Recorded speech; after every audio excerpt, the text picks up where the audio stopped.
Welcome to Your College Bound Kid, a podcast for parents, college counselors, students, and anyone who wants a weekly deep dive into the world of college admissions. My name is Linda Depker. I'm in St. Louis metro area and have a daughter at University of Chicago. I'll be working with the YCBK team on communications. I'm Lisa, and I'm a clinical psychologist and college counselor. I have a daughter in college, a daughter in high school, and a son in middle school. After 30 years in Chicago, we recently moved to North Carolina. My name is Mark. I'm a college coach in Atlanta and the parent of two daughters. Karis, a graduate of Davidson College, and she is the founder of the Spanish tutoring company, SpanishHelpToday.com. And Joy is a graduate of the University of Georgia, and she is getting her master's degree at North Carolina State University. Friends, Linda Depker is back, and we're excited to have you. Hi, Linda. Good morning. Well, I'm excited not only to see you and hear you, but you've got some pretty exciting updates for us, so share away. Yeah, Mark, I know you've been talking about it for a while on the podcast, and we are ready to send out our YCBK Plus newsletter, and that should be going out December 15th is our target date. So we invite all of the listeners to visit the website, yourcollegeboundkid.com, and sign up. And what that is going to be is you'll get highlights of the past month or so blog posts, because everyone is writing now and sharing information on the blog. We've got some great articles coming up, and you'll also get highlights from the podcast. And sometimes we delve into the archives so you can get a refresh on one of the college spotlights or topics that are really relevant to this particular time in the admission cycle. So we're really excited about another way to communicate with the audience. Yeah, if I could do a backflip without breaking my back, I would do it, because I realized, like, Lisa and I started talking about YCBK Plus in 2020. It was like, well, I guess that would be 2021. It was maybe September, October-ish. It literally has been more than 12 months. And a lot has happened since then. We promised you guys that we would have a rollout. We'd get it in sometime in 2022. So we're making it December 15th. It's going to be a little different than our original vision. So our original vision was you would get these real deep dives, like maybe around 10 pages. Almost like position papers, really substantive. We even internally debated, do we call them white papers? And so we've moved to a different format now. I don't know if you've noticed, but we have started blogging. So you can just go to yourcollegeboundkid.com and you'll see right in the middle, you'll see the blog caption. And so we feel some really good blog articles up, and we're consistently blogging. Right now it's mostly Lisa and I doing blog articles, but there'll be others that you'll see as well. And what the YCBK Plus does is it will show several of the blogs that we've released through the month. And Linda, if I'm right, can't they just click a hyperlink on that and it will take them? No, it doesn't work that way? No, that's exactly how it works. Yep. Okay. So you'll see hyperlinks right to the blog articles that we've written. I know I've written a few, one on what juniors should be doing now, another one on tours, what to do on a tour. Lisa's got some great ones as well. And these will be coming out at once a month, this YCBK Plus. That'll be links to new blog content you haven't really heard here, as well as, like Linda said, a link to a college spotlight, a link to an interview, and we're excited. So you want to sign up by the 15th of December to get that. We're also working on something else, but I don't want to say anything about that now, but you'll be hearing about that shortly, something that we think you're going to like. But we're trying to do a lot more creativity. I'm going to say this as well. We're planning on really making an investment in the website. Over the next 3 months, you're going to see a new look. One of my goals, and I don't think I've ever shared this on the podcast, but I'm going to share it now. One of my goals is for our website to be a real resource for schools in the country, especially public schools, where there are 400, 500, 600 to 1 ratios between counselors to students.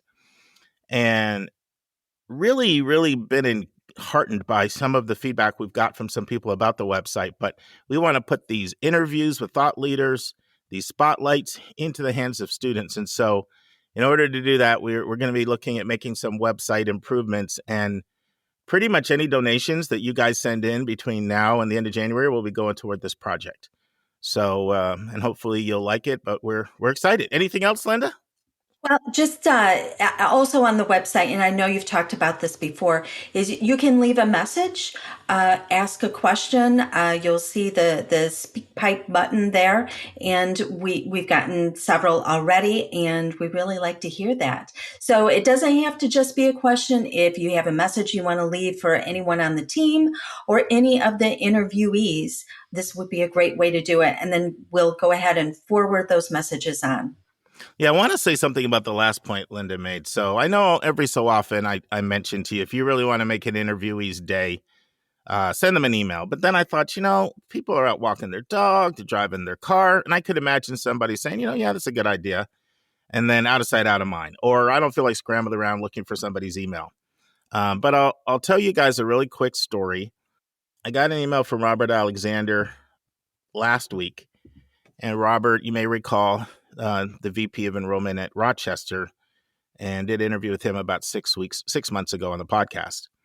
And he reached out to just thank us so much one last time for the opportunity.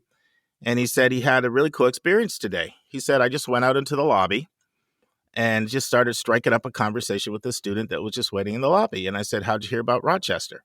And he said, well, I learned about you from Your College Bound Kid podcast. You did an interview on there. And like I said, it made his day. And so in order to make it easier for you, leave a message for any interviewee that you like, and we'll download the audio file, send it to them, and make their day. So no pressure, but if you want to encourage somebody, it's a great way to do it. All right. Is that it, Linda, or anything else? That's what I've got. All right. So you're going to be hearing from Linda a lot more. We let her take the first few months and get her daughter settled in on U Chicago, and you're going to be hearing about that too. Lisa will be interviewing Linda about the transition to college, and it's not just about U Chicago. It's like tips and things that parents might want to think about as you make that transition from high school over through the summer. I also have an interview coming up with Andre Phillips, Dean of Undergraduate Admission at the University of Wisconsin, on summer melt as well. So we're trying to direct more resources, not just to admission, but what you actually do once you get enrolled in order to be successful. Okay, so I have quite a few higher ed updates that I want to share with you before we have our previews. And so a lot happening right now in the world of college admission. So I have eight of them for you today. So the first, and many of you might have heard this, that Purdue is now requiring ACT and SAT. And that will not come as a surprise to any of our listeners. This goes into effect 2024. I shared after I got back from the NatCat conference that when I was at one of the sessions, boy, Mitch Warren of Purdue was twisting himself into a pretzel to explain their test flexible position. I was actually feeling sorry for him. But here is a quote that they said. It says, starting for those who want to enroll in the fall of 2024, the evidence is clear. Test scores provide essential information. This is Chris Wong Davis, the university's vice provost for enrollment management. He went on to say, tests allow the university to ensure the optimal chance of success for admitted students. And it goes on to say that even that Purdue was test optional for fall of 2022, more than 80% of Purdue admitted students did so. Purdue had been calling its policy test flexible, but here's the quote of what had been on the website before. If students can take an ACT or an SAT or ACT, we'd suggest and prefer they do so. So once again, if you heard the conversation, Lisa and I had a two-parter on 8 signs that a school that says they're test optional or test flexible really wants scores. Purdue checked so many of those boxes. In general, you'll find that engineering-oriented schools, of which Purdue's an engineering power, they tend to be some of the most interested departments in having scores. And so they kind of checked a lot of boxes if you went back. And so now it's an interesting scenario we have, because the question is, are they going to embolden others to follow suit? Literally right now, there's only MIT, Georgetown, Purdue are the only schools. And then you have state mandates from Florida and Tennessee. There's a state mandate in Georgia, but only for Georgia and Georgia Tech, not for any other public schools. And that's it. So it'll be interesting to watch. And I know some people may be thinking, well, is this terrible? Is this good? What are your thoughts on it? I have a very nuanced position on test scores. We all don't have the exact same position on scores on our team. Susan would probably be the most adamant, not seeing the value to them. I lean test optional. If I was on a board and I had to make a vote, I would vote for test optional for the following reason. I believe that numbers do voodoo on the brain. They introduce a unique bias that tends to overpower personal qualities like resilience and tenacity and social skills and just so many different personal qualities that are correlated with success. Those are kind of mushy and subjective, and they get overpowered by numbers. And I've never shared this on the podcast before, but it wasn't until my 5th year in admissions that I even began to put test scores in some semblance of perspective. For the first 4 years, they just impacted my brain way too much. And I know I put way too much emphasis on them in making admissions decisions. And I had to fight that bias for the rest of my time, just because it's just really hard when you see a lower number to not have it see the kid through the prism of that number. So the case against test scores, one, I mentioned there, they do voodoo on the brain, introducing a unique bias, and they have an undue impact. Second, Lisa talked about this very well in our conversation last week, the stress they add in a climate where mental health is a chronic problem. Is it fair to introduce something when kids are already so stressed out that many would say you don't need? And third is the ability for families with resources to buy their way into a much higher score because of their resources. And by inference, the opposite is you're going to be less racially, economically, or have less rural diversity when you have test scores. So it boils down to all of those points on one side of the ledger: unique bias, stress, mental health, and then the impact of resources and the research that shows the high correlation between parent income, parent education, and test scores, versus the other side of the ledger, which is, and let's be honest, the research does show grades and scores is a better predictor than just grades alone. And so that's a decision everybody's going to have to make. And I don't think you're going to find that many people that are going to follow Purdue. And one of the reasons why is we have this affirmative action decision coming out, and most people think that'll be overturned. And for most schools, they're going to want that diversity and not to have it curtailed. So I look at some of the schools that haven't announced yet in 2024. Those are the ones I have my eyes on. Of those 8 points I mentioned to you guys a few weeks ago, there's 2 I really look at right now.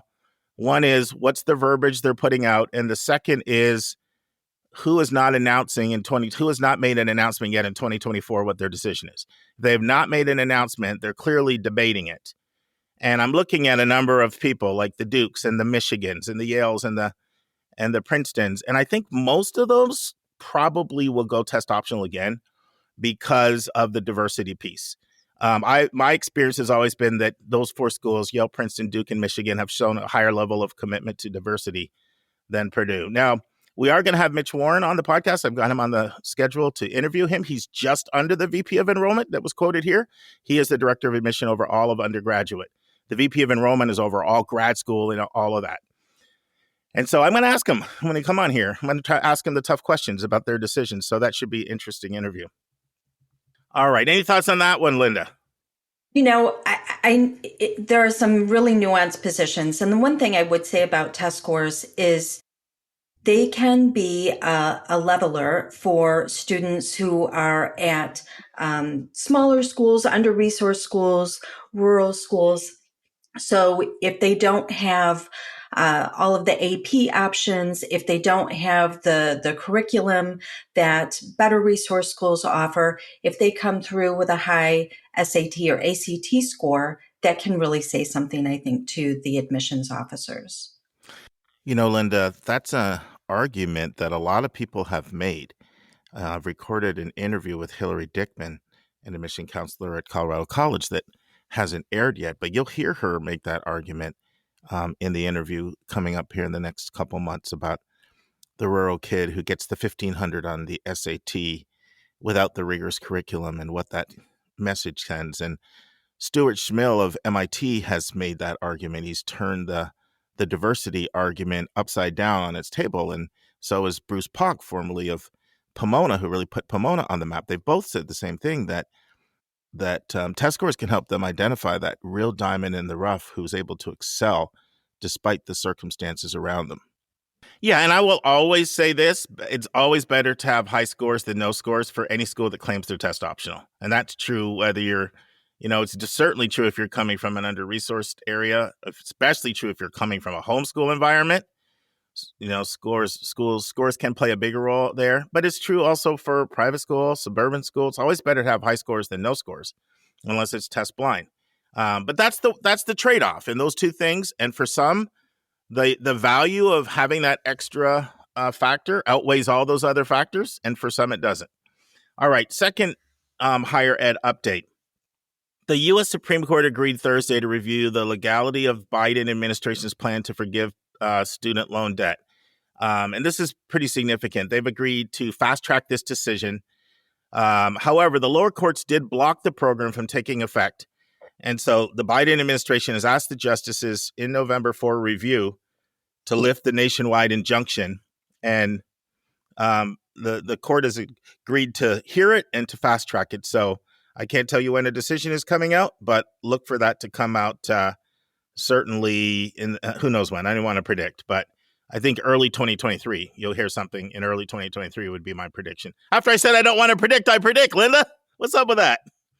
It happens. It does. All right. The third thing. So you may remember, if you're a regular listener, I talked about the biggest strike in the history of higher ed is happening at the 10 UC schools right now. And if you say, I thought there were 9 UCs, keep in mind, the University of California at San Francisco only has grad school med schools. The other 9 schools are the undergrad schools. So the 10 UCs all on strike started November 14th. And that strike is still going on. Now, there are a few updates. So there have been more than 50, that's right, 50 bargaining sessions with the United Auto Workers. And this week, a tentative agreement had been reached with 2 of the bargaining units. Remember, there's a bunch of bargaining units here. So they reached a tentative agreement for postdoctoral students and for academic researchers.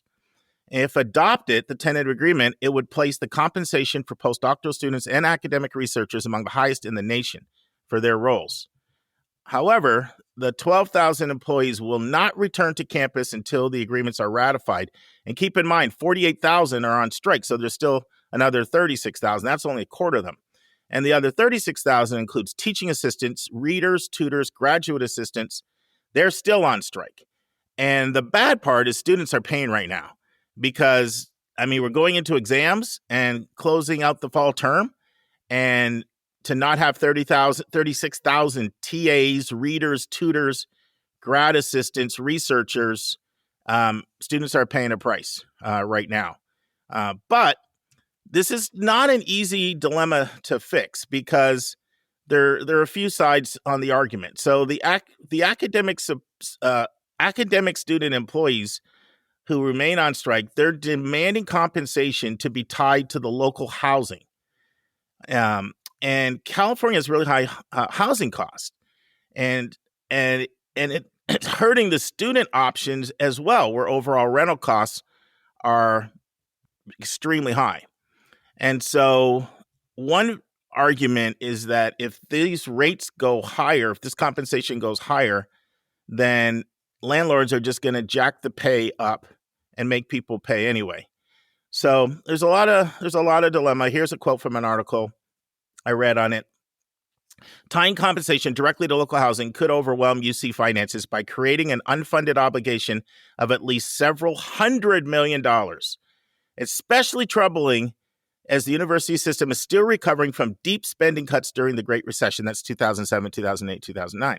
The impact of those spending cuts on students and staff could be instructive, especially since The Legislative Analysis Office predicts California will be grappling with, check this out, a $25 billion deficit next year, and the weakest performance the state has experienced since the Great Recession.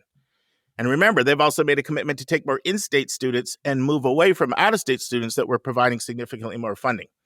UC lost almost a third of its state's funding on a per-student basis during the recession and has to nearly double tuition, furlough staff, and defer critical capital projects. Students are struggling to get the courses they need while facing higher student-faculty ratios. So there's a lot going on there. I'll keep you updated and see how things unfold, but it's pretty tense. Okay, the next update I have for you guys also has to do with cost. And 3 different schools actually are really being impacted by cost and cost pressures. The first is the University System of New Hampshire, and they are freezing undergraduate tuition for the 5th straight year for in-state students just because people are not in a place where they can pay it. And now they're going to increase out of state, but 5th straight year they're freezing in-state, so that's interesting. Now, what does that mean? It's all their state system institutions, so that would be UNH, University of New Hampshire, Keene State, Plymouth State, and Granite State. And currently, the in-state tuition price for UNH is $15,520. Now, Whittier College, where if you guys hear this on Monday when it comes live, Linda and I are actually recording Saturday, and I will be in California in less than 24 hours. I've got a breakfast with Vince and a bunch of heavy hitters in the admissions world that Vince has pulled together, which I'm excited about. But I'll be at Whittier. I'll be at Whittier in 3 days, 2 days from when you hear this. So here's an announcement. Whittier is cutting football, lacrosse, and golf to reduce costs. The governing board of Whittier recently voted to cut the Division III football, lacrosse, and golf programs. Now, 120 students are going to be impacted by this. Students are out protesting right now about it. Last Tuesday. I can't say right now, but last Tuesday they were out protesting. And Miguel Santana, the board chair, said the decision will save Whittier $700,000 and that money can be redirected toward college programs. The football program alone was $500,000 for a D3 school. So a lot of financial struggles out there, and they're not the only ones. Savannah State, a historical HBC with a lot of pride here in Georgia and Savannah, they have an $11 million gap next year, and they just completed a sweeping internal review, and they will be slashing programs in English, history, African American studies, and they're not renewing contracts of several of their non-tenured faculty members, and undergoing a campus-wide consolidation. So a lot of financial challenges out there for schools, and one more financial challenge is Notre Dame of Maryland. They just announced that this September, they can no longer be all women's college anymore. They just don't have the demand, and they are transitioning to co-ed and inviting men to the campus. And one other thing I want to share with you is that the University of Nebraska Board of Regents, they are having a new campus speaker policy starting in December in light of the discrimination lawsuit that a Christian student group brought against them. So the university settled the suit, and the suit alleged that the group was denied funding to hire a Christian philosopher as a guest speaker for a university event. There's a lot of intolerance out there right now on college campuses from the left and the right. Colleges are a hotbed of controversy. So those are some of my updates. I have one more I want to just touch on, but I'm literally just going to touch on it because Lisa and I will be talking about it on Thursday. But any thoughts on anything I've said? I've kind of been rambling here for a while, Lisa. Linda, sorry. I'm going to mess up. Yeah, it's the University of California. It just sounds like a perfect storm of things going wrong, and I'm sad that it impacts the students and all of those financial issues. The students are really the ones who suffer, and it's always telling to me the programs that get cut to save money. One place they're cutting sports programs, and then at Savannah State they're cutting some of the academic programs. It's just interesting. Well, you see there's the finances everywhere around. You see the women's college that has to merge, you know? You see the sports programs, you see the financial programs, you see budget freezes. I mean, it's a challenging time. Yeah. All right. So I want to talk about this, but I'm not, because it's really going to be our it's going to be our question from a listener. And Lisa and I have already recorded this because, as you guys know, I'm literally in California this entire week. So we recorded some in advance today. If you're hearing this Monday, I'm at Caltech in the morning and Occidental in the afternoon. So Lisa and I recorded this already, but there's a lot going on with Yale University, and you might have heard it. And it has to do with some outrage that a lot of people have about how Yale handles students with mental health issues. And so Lisa and I will be talking about that. It's our article for Thursday. And then since that article came out, there's been another lawsuit that's been brought. And so just teasing out that you might want to listen to that. It gets a little bit spicy. I'm borrowing a term from Lorraine used from Connecticut. She's like, you and Lisa got kind of spicy about a year ago. This one gets a little bit spicy if you can handle spicy. So we don't necessarily agree on everything, but it's a good heated exchange. And I think you can think through the issues and listen to what we have to say. So stay tuned for that. It's in the news a lot today, and I'm not talking about it because we'll do a 30-minute dive on Thursday. And now this week's interview with a special guest.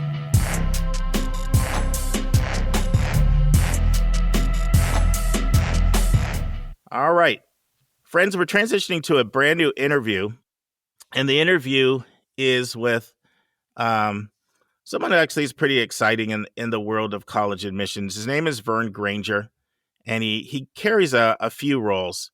He's the board chair for NACAC, the National Association of College Admission Counseling. But he's also the director of undergraduate admissions at the University of Connecticut, the flagship school for Storrs in Storrs, Connecticut. And so the interview is on understanding the University of Connecticut, and it'll be a two-parter over the next 2 weeks. Listen and enjoy. Friends, I'm here with Vern Granger from the University of Connecticut. How are you, Vern? Hey, Mark. How are you? I'm fantastic. And so I don't think did I ever tell you how I found you? No. So you did an interview with Brennan Barnard. Yeah. And so Brennan and I are old colleagues together. We worked together at the Westtown School from 01 to 04. And he does a lot of great interviews. And so I kind of use his interviews as a screener sometimes to see who's a really good communicator. Well, good that I passed that test. Yeah, you more than passed that test. So why don't we start by let our listeners know your backstory, anything you want to share, certainly any admission or higher ed roles that you've had, just so they understand a little context. Yeah. So I grew up in New Jersey, born and raised in New Jersey, and I went to college as my undergrad and my grad work both in the state of North Carolina. So I did my undergrad at UNC Wilmington and my grad work at North Carolina State University. And I have to stop you. I have a daughter there right now getting a master's in clinical mental health counseling. So nice. Go Wolfpack. I'll throw up the Wolfpack sign. There you go. I'm liking you. Yeah. So I did my master's there. I worked there for 11 years, at 11 great years, and learned a lot about the profession, and moved on to the University of Tennessee. And I went to the Ohio State University, because you have to say "the" if you are saying the name by law. So I was at now you're losing credibility, because I went to Michigan State. You're starting great. I'm sorry. I won't hold that against you. It's for the kids, so I'm not gonna get off the podcast. So no, I was at Ohio State for almost 8 years, and then I moved over here to the University of Connecticut. I've been at U Conn for almost 4 years of serving as the director of admissions here at the university. So that, in a nutshell, is my professional journey that got me here. That's pretty good. That's a good quarter century. I was counting those years up, 11, 8, and almost 4. So were you in admissions all the time at both NC State? Yeah, so my professional career has been all in the admissions enrollment area. So I'm lucky, nobody ever really intends to get into the admissions enrollment field, and a lot of folks, Sure. they get in it by an experience. As a tour guide, as an undergrad, and that was my exposure that got me into the profession. But yeah, it's been my professional career. It's been a great move, I would say. I've been doing it for so many years, and it's still something that stimulates me. It's something that I, continue to enjoy and feel like I'm continuing to grow in it. Great, fantastic. Well, we're here today to help our listeners understand University of Connecticut better, and so I'm just Yeah, gonna dive in with a hard yeah, question right out of the chute. So there's a lot of flagship schools in New England. You've got obviously University of Maine, Vermont, New yeah, Hampshire, UMass Amherst, to name a few.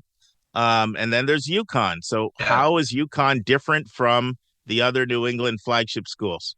Yeah, I mean, whenever I get a question like that, I'm always the first thing I think is important to know is that all those schools that you mentioned are wonderful schools, and I would encourage anyone who's considering public universities in the in New England to obviously be looking at those institutions. So great choices, all of them. I think at UConn, I think we offer the students a number of great opportunities. I think one of the big things that we really talk about is, our geographic location. I mean, all those institutions are in New England, but we're centrally located with close proximity from New York City and Boston, two of the largest metro areas in the entire world. We are both the flagship as well as the land grant institution. I mean, so we really take pride in our preeminence in the state. We take pride in the fact that we promote and we encourage higher education all throughout the state, and it's something that's very, very important to the learning experience at the university. We feel like we can offer students that comprehensive university experience. So not only are you going to, get be able to take classes with some of the top faculty in the world and get those great research opportunities, but you're also going to have the opportunity to get engaged with one of our 800 plus student clubs and organizations. We have a nationally renowned athletic program.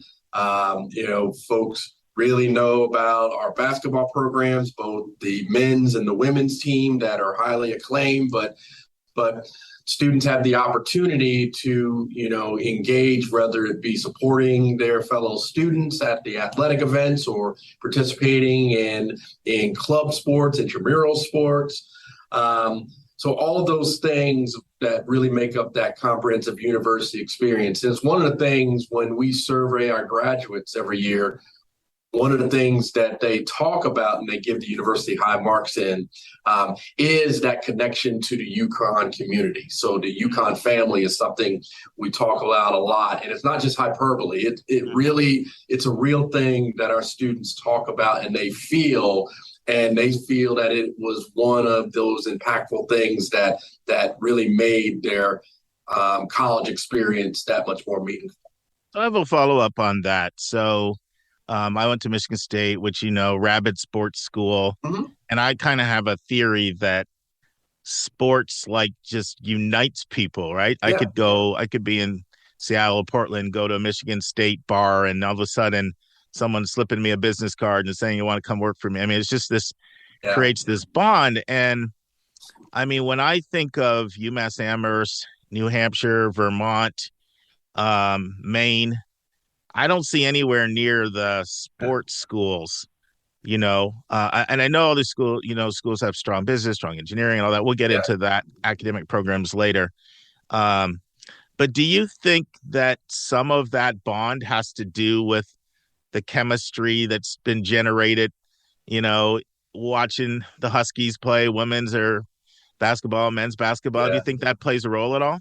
I don't think there's any doubt that that plays a role. Whenever I'm, out of town, if I'm throughout the, country, or for that matter, throughout the world. I mean, I'll be wearing a U Conn shirt, and inevitably somebody will come up to me, Ray Allen. I love Ray Allen, or Coach Ariema, or Rebecca Lobo. They know about their orientation to the university in a lot of ways was formed by the athletic program. And, they say that athletics in a lot of ways is the front door, the front porch to any institution. And so I think there is some reality to that. And to me, it's one of those things that adds to the student experience that our students are able to take advantage of. It builds that community, as you talked about. So I think they do play an integral role in establishing the name recognition that a university has.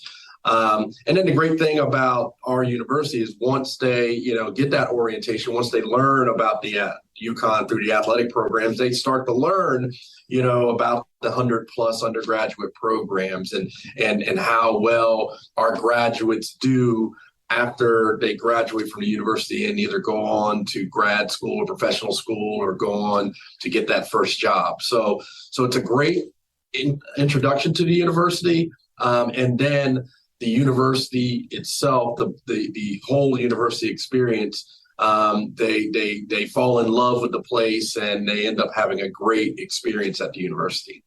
Yeah, I think, obviously it's a lot more complex than that. I think another thing I've seen create that bond in chemistry is being predominantly residential, versus large commuter. I think that's another one of those things that can create strong chemistry. Now, I want to talk to you about your graduation rates and retention rates because they're some of the best in the country for any public school.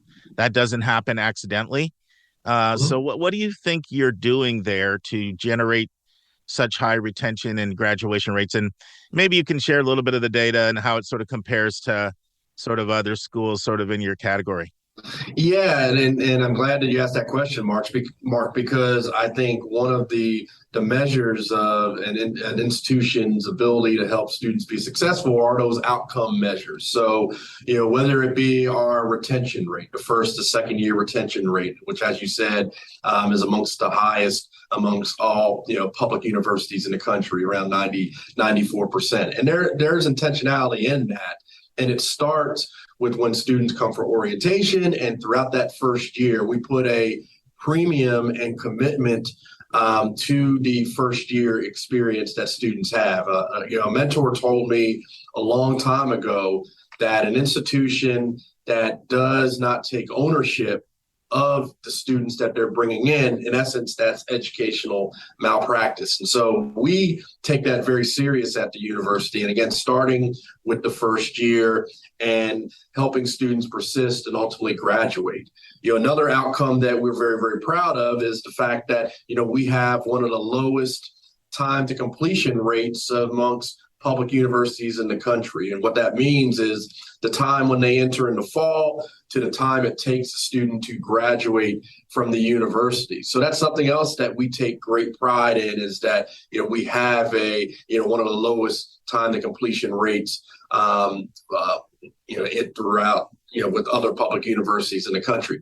And what that also correlates to is the quicker that it takes students to graduate, that means the less time that they're spending at the university, which means the less cost that they're incurring while they're a student. So we have one of the lowest indebted rates amongst public universities in the country. So those outcome measures, I think, are some indicators about why U Conn provides our students with that optimal learning environment, and part of that is paying close attention to making sure that our students are able to get in, have a great experience, and be able to get out in a timely manner. No, that's very important. We talk about that on the podcast, the concept of opportunity cost. It's not only the money you save. Let's say it's an out-of-state student. It could be $50,000 saved in cost, but if that's a year of earnings, so you got to look at, let's just keep it simple. They were going to they're going to make 50 that year if they work. So there's 50 saved and 50 earned. Yeah. That's $100,000 swing. Obviously, I'm just generalizing. Those numbers could be higher or lower. Yeah. And then some people are on the 6-year plan and it gets even higher. Some people make more than 50,000. So that's an important factor to emphasize when people are looking at the ROI. Yeah, I think something to really emphasize is the fact that all of our undergraduate degree programs are designed to be able to be completed in 4 years. And that may seem like an obvious statement, but there are some programs that are designed at other universities where, you could graduate in 4 years, but it's going to take a lot of extra work and commitment to be able to do that. As all of our programs are truly designed to be able to be completed in 4 years, and that's separate from AP work or IB credit that they're bringing in. I mean, it's separate. It's not including that stuff. So when students are bringing in that type work, it could even bring that time down even more, depending on how much credit they can bring in at the university. So I think that's an important point to make, that our degree programs are truly designed for a student to be able to graduate in 4 years. No, that's awesome. So I'm curious, what were the things that drew you to the university, and what have you, implemented since you've been there? You're not supposed to ask 3 questions in one, but I'm gonna do it anyway.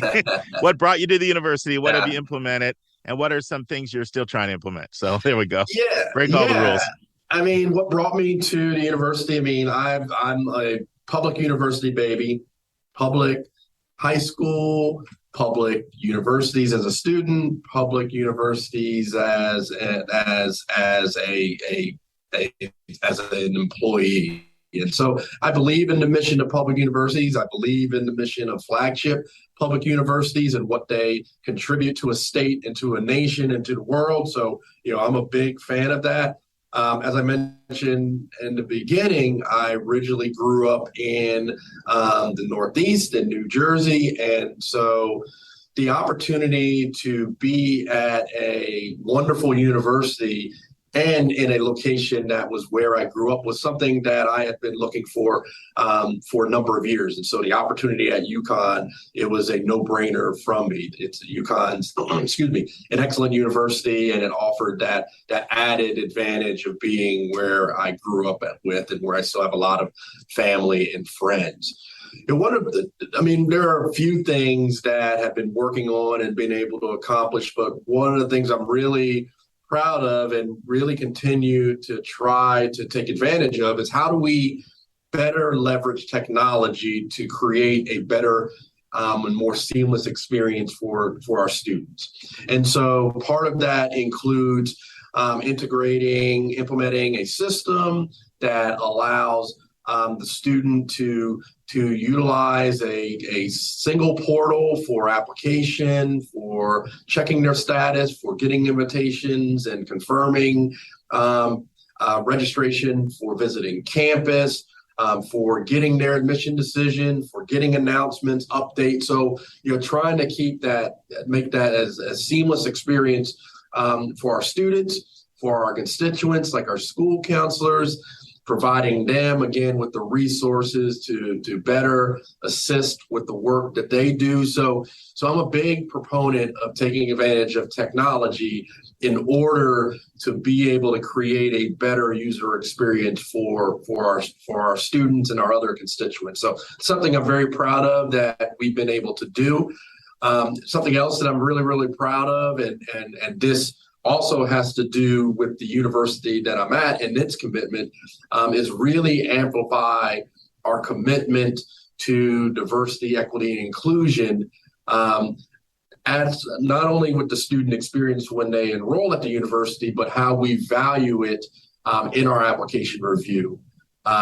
Diversity is a strategic pillar of the university. It is a part of our mission. It is part of who we are as an institution, and making sure that we are valuing it in our application review and thinking about it as we're building the class of students that we ultimately enroll at the university. Actually, that's a good segue. Let's talk about your application review. Yeah. Like most schools in the country right now, I mean, you're test optional, so obviously you'll consider scores if they're submitted, but if not, you're comfortable making decisions without them. We know the transcript is paramount, right? So I'm sure you're looking at the rigor and grade trends and that sort of thing. What other factors other than transcript are you factoring into decisions that you make? Yeah, so I mean, just going on the first thing that you said, Mark, we are test optional, and I want to reiterate for us, test optional means test optional. So it's not a switcher bait and switch that we do here. That we say we're test optional, but really, if you want to be admitted, you need to submit your test scores. That is absolutely not the case for us. So we are truly test optional. We allow the student their discretion in whether they want to submit scores. If they feel that they add to providing us with a better understanding about the student's potential to be successful, absolutely go ahead and submit them. But if they do not submit them, they will not be penalized in our application review, because we're going to be looking at what the student submits in their application, and that's how we make our evaluation. So as a part of our evaluation, you hit on one of the things that we will be looking at, the transcript. But it's not just looking at the transcript singular. It's looking at that along with the school profile to provide us with that context about the student's school offerings, what courses are available, how that student has challenged themselves, because again, we want to see students who've challenged themselves academically. The grade trends, what direction are they going in? Obviously, we want to see students going in an upward trajectory rather than a downward trajectory. So all those things around the transcript review, the academic record is a part of the evaluation, but it's not just that. It's the personal statements. We encourage students to speak in their own voice and talk to us. Answer the question, number one.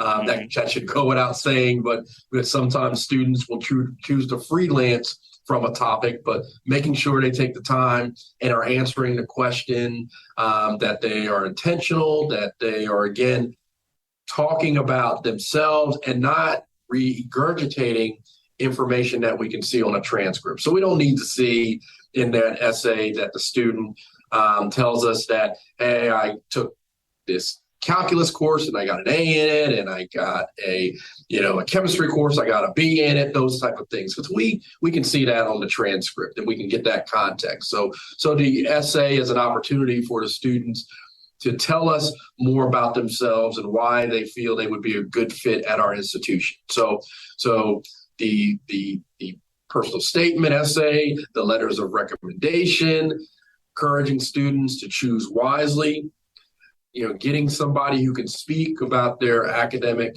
and other potential to be successful at our institution, what organizations, what clubs they're involved in, understanding that there is not one set club that we will say is valued over another. We're wanting to see, commitment. We're wanting to see engagement. One of the things I'm careful always to stress with students is that you hear that word passion, and you'll hear some folks say, we want to see the passion that a student has. For me, as somebody who is older, that's a hard question to ask. I mean, if you ask me what I'm passionate about, I'm going to have a hard time to articulate that. So just imagine being a 16, 17, 18-year-old, and we put that pressure on them to say, what are you passionate about? What are the things that you are passionate about in the application review process? So I prefer to say engagement. What are your interests? Because those are the things that ultimately will give us a window into the student and their potential to be successful at our institution. Great. Let's talk about what role major or school plays. So some schools you're admitted precisely into a major, some you're admitted into a school or a college within a major, some you're just admitted into the school as a whole. and then you apply separately into programs later? Talk about how U Conn is set up. Yeah, great question, because as you said, it is done differently at different universities. So for U Conn, in essence, it works in a two-step process. So on the application, and we will accept either the common application or the coalition application, so there's no preference in which one we will accept. My rule of thumb is that if you're applying to, when you're thinking about the universities you're applying to, if there's a larger number that are common application schools, I would encourage you to complete the common app. If a larger number of them are coalition, I would encourage you to do the coalition application. That's the only rule of thumb we will give. I want to stop you there for a sec, because I that's the same advice I give. Are you comfortable sharing the percentage of your students that apply common app versus coalition? Yeah, the majority of our applicants will apply common app. But that's simply because there are more institutions that are on the common app. Right. So if you use that rule of thumb that I brought up, you're going to have a greater likelihood that a university would accept the common application as opposed to the coalition application. But there are cases where it does absolutely make sense to complete the coalition application. And so really there is no preference given to one or the other in the application process. So I think that's important for students to understand. They should not stress themselves out by thinking, oh, should I do this application or the other? So I think that's a very, very important point to bring up in the application. So what was the other thing you were saying? Yeah. So are you admitting into a major, into a college, or into the school at whole? And if you're admitting into the school at whole, do then they apply to get into specific programs once they're there? Yeah. So again, it works in a two-step process. So the first step is that we're reviewing for admission to U Conn. So irregardless of major, we are reviewing to see if this student is admissible to the university. Once we make that determination that the student is admitted to U Conn, then we will consider them for placement in the program that they put down on the application. For most students, that admission decision to U Conn is going to correlate and translate to admission into the program that they put down. Mm-hmm. There are going to be some programs that are going to be more competitive. And so, for example, engineering. So we may make the decision to admit a student to the university, but when we review that student for consideration for placement in engineering, they may not be competitive for placement into the engineering program. So we make the decision to place them in our ACES program, which is our undecided program. Or we may make the decision to put them into their second choice program. So for some students, we could make that alternate placement selection for them. But for the majority of students, you're admitted to the university. That automatically translates to placement into the program that you put in on the application. No, you said that well. So it sounds like if someone's admissible to U Conn, that worst case scenario, they'll get into undecided ACES program or second choice, or their second choice. Or their second choice. That's correct. Yeah. Friends, this completes the first half. We hope you'll join us next week for the final part. Okay, friends, on Thursday's episode, Susan and I will continue our conversation on early decision, actually the future of fair admissions. It's a brief done by James Murphy, the senior policy analyst at Education Now. And Lisa and I will look at how Yale handles leave of absence for mental health. And then you'll have the final part of my interview with Miljan Trulove on understanding Reed College. And we'll have the final part on my spotlight, Dave and I do, on George Washington University. We hope you tune in and join us on Thursday. And friends, remember, it's not where you go, but it's what you do when you get there and what you do when you get out of there. See you on Thursday. And that's our show. A big thank you to you, our listeners, for tuning in this week. If you find this podcast helpful, please follow us and you'll get every single episode as soon as it is released. If you're interested, there are a few ways you can really support our podcast.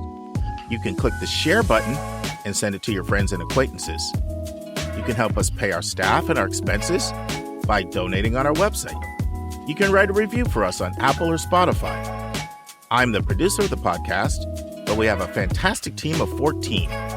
Shout out to our co-host, Dr. Lisa Ruff, Dr. David Williams, Susan Tree, Vince Garcia, and Julia Esquivel, and to our substitute co-host, Sylvia Borgo. Our sensational sound engineer is Nemanja Motvich. Our amazing music is from Victor Allen Weeks. Marketing designs are from Kimberly Blass. Lily Parikh manages our Instagram. Our image editor is Talha Khan. Joyce Ducker does our website episode updates. And our webmaster is Stelianos Dimitriou. If you want to have a coaching session with Lisa or me, just text me at 404-664-4340. If you have a question you want us to answer, or if you have a recommended resource or article you think we should discuss, just send it to questions@yourcollegeboundkid.com. By the way, check out our website, where you'll find lots of content that is not on any podcast app. Our website is yourcollegeboundkid.com. If you want to learn about other hot admissions topics, follow us on Twitter at YCBK Podcast. We think of you as our listening family, and we look forward to meeting again with you every single Thursday.